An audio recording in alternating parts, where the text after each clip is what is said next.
Greek goes into details with the word, but the Hebrew is conceptual, and when the Hebrew concept is to expand out and see the big picture. Hebrew language is pictorial. They paint a picture. One word in Hebrew can mean 30, 40 different things, but in Greek they're very specific, right? So people think, well, I'll just look up the Greek word and give me all these insights. No, it doesn't. It's like trying to measure a tree, and then you want to see the tree. So in Greek, then you get it like this, and you're this far away from the bark, and you can't see anything but the grain of the bark. That doesn't tell you about the big tree.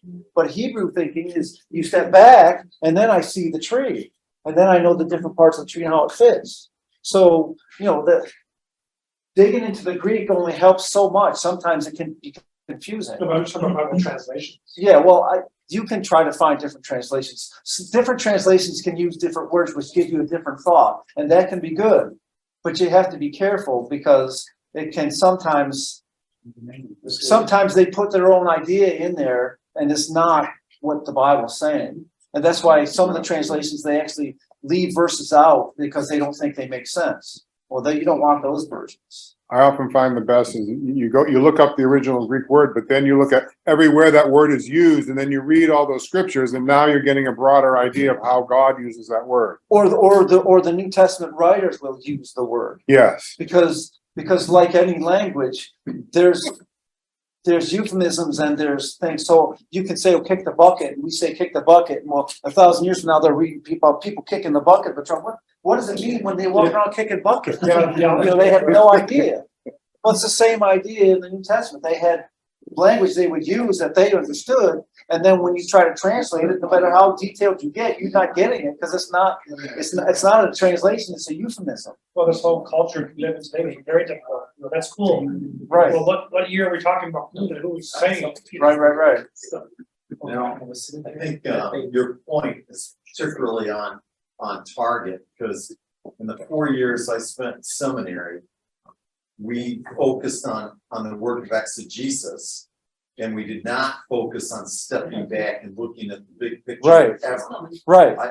That didn't come to my mind until after I was out of seminary. Right. And it's a very sad truth. Right. And they actually give people that go to the seminary the idea that if you know Greek, then you have all these insights into the Bible.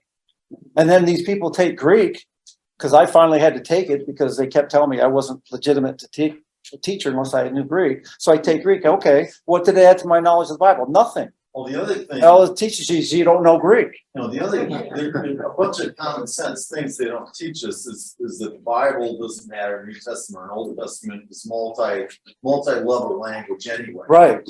And a lot of people, myself included, have focused on the historical aspects of both the Old Testament and the New Testament. Because if you understand the history of what's going on in the text, there will be added meanings. But you're taking it, far deeper than that. Obviously, you're getting into symbolic messages and what the symbolism is supposed to mean to us. Right. It's been great. Oh, good. I'm glad you appreciate it. And the safety is when you see the pattern of symbols repeated, then you're just not coming up with your own idea. So like we were talking about Rahab and the seven-headed dragon and this prostitute and the scarlet thread. Well, you think we were crazy unless that's what Revelation 17 is talking about. That's the same thing. You see the pattern over again at creation and other places. So when you see the multiple pattern and like Isaiah talks about the seven-headed dragon, Psalm 74 talks about the seven-headed dragon, Revelation talks about the seven-headed dragon, Daniel's talking about these seven-headed beasts. Well, okay, so why is the pattern repeating? Well, that's that's how God talks. And I can understand, if I don't understand a complete picture in one place, I just look at the other place. And what happens is the pictures start complementing each other. So they start giving you a full picture. And the more you get towards Revelation, the more complete of a picture you're going to get, which is why we get struggling with the details. It's the same thing with Daniel 11. Daniel has a pattern in 2 and a pattern in 7, and in Daniel 8, which is different than the pattern in Daniel 7, and you go 9, 10. By the time you get to 11, there's all these details, and we get lost in the details. That's because we haven't understood the pattern, so then we kind of go on our own and make Daniel 11 say something that's not in any of the other patterns. So that that's the same way the book of Revelation is.